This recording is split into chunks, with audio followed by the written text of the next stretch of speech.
عام طور باندې انسان ته د مهنت کولو درې میدانونه الله رب العزت ورکړي دي. پہلا نمبر باندې د دې انسان مهنت میدان د خپل جسم دی.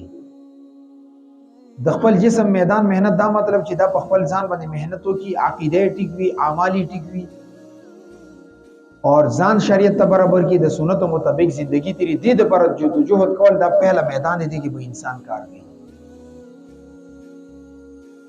دویم کم میدان دی چې هغه کې انسان ته الله رب العزت دا ویلي دی مسلمان ته چې دې میدان کې مهنت وکړه د معاشره ته چې کم ځای کې پدې کېږي سره ارګیر چم گون رشتہ داران خپل خپلوانو کې مهنت کول چې هغه مقبول هم ته جوش هغه کې کاروبار هم دی، چیزونه اخستل خرڅول، د گاونډیانو حقوق ادا کول دا پکې راځي، اندغه رنګ د خپل والدینو خدمت کول دا پکې راځي اور خپل کاروبار باندې شریعت اعتبار سره مهنت کول دا ټول ذمہ داری دي. دا دویم میدان دی چې د معاشره کې بنت مهنت کوي. او د یو آسان مثال باندې ځان پوي کې یو دکاندار چې کله سر دکان تراشي نغه د خپل دکان جارو کې بیا بار روډ باندې وبو چې دا ځای جارو کې لکه څوک دې ته وایي چې تلی ونه ته دکان سرکار دې بار روډ ولې سبکه غوي چې د روډ دې پر صفقوم کدا روډ مصفانه کو دا ګرځا دوباره زما دکان ته راځي.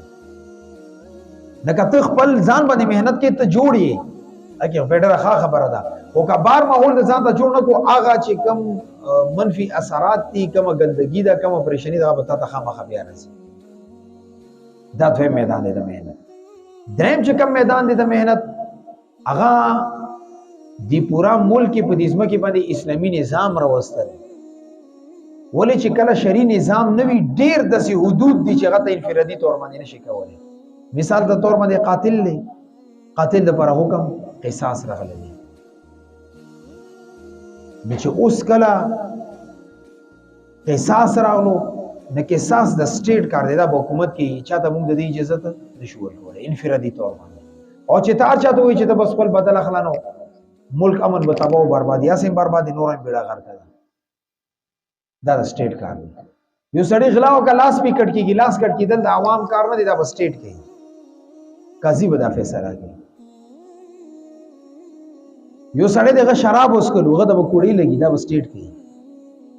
یو د کړي سړی د زنا وکړه به رجب کیږي، دا بس سټیټ کوي، دا عوام نشي کولای. یا که ودینه د کړي سل کوړی ورته لګي، دا به قاضي ورته لګي، بل څوک نشي لګي. او چې کم ډاکوان دي لوټ مار کی لار کې قافله لوټ کی به قتل او غارت کوي، چې کم تر حزن ویلې کیږي هغه شریعت دا سزا ذکر کړي چې خیلاس اور غس اخپادا ونه کوي. هغه د بعد یې پانسی کی دسه سزا ورکول چې انده د پرسوب د سیونه کی دا د سټیټ کار دی، دا عوام نشي کولای. نو حکومت دا ذمہ داری ده چې شرعي حدود او نفاذ دا به سټیټ کوي.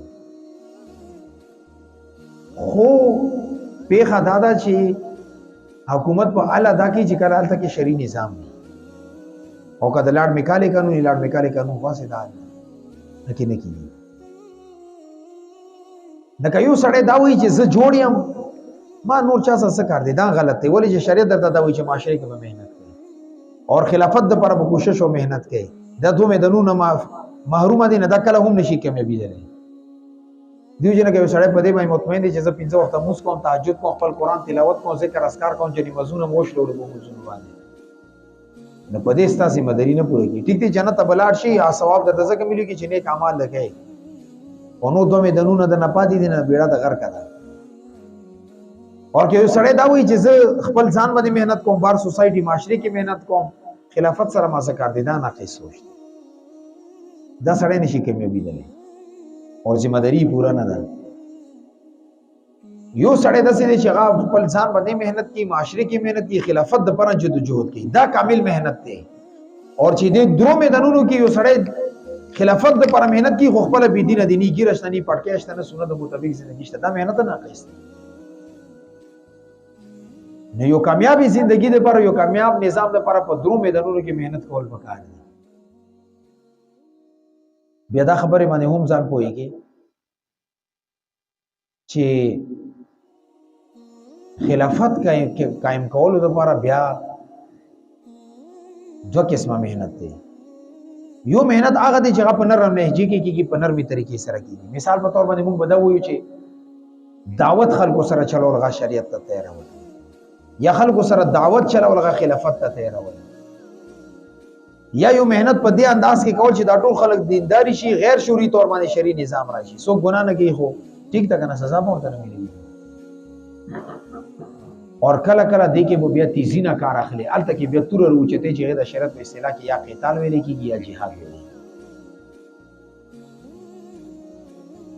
اور دا که تاسو وګورئ د پیغمبر علیه الصلاۃ والسلام مدینه منوره ته تلو سره د خلافت قیام کړی دی د دون زوري شي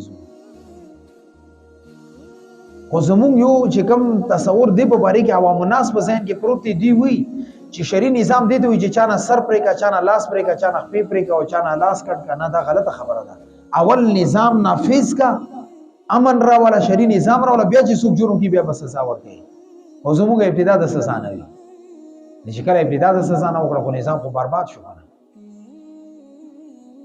هغه ته یو پر امن ماحول ورکا شری نظام ورکا بیا چې غجرو کې بیا بونه تاسو کې چې دا د ولي کړی ناول نظام قیام کول وی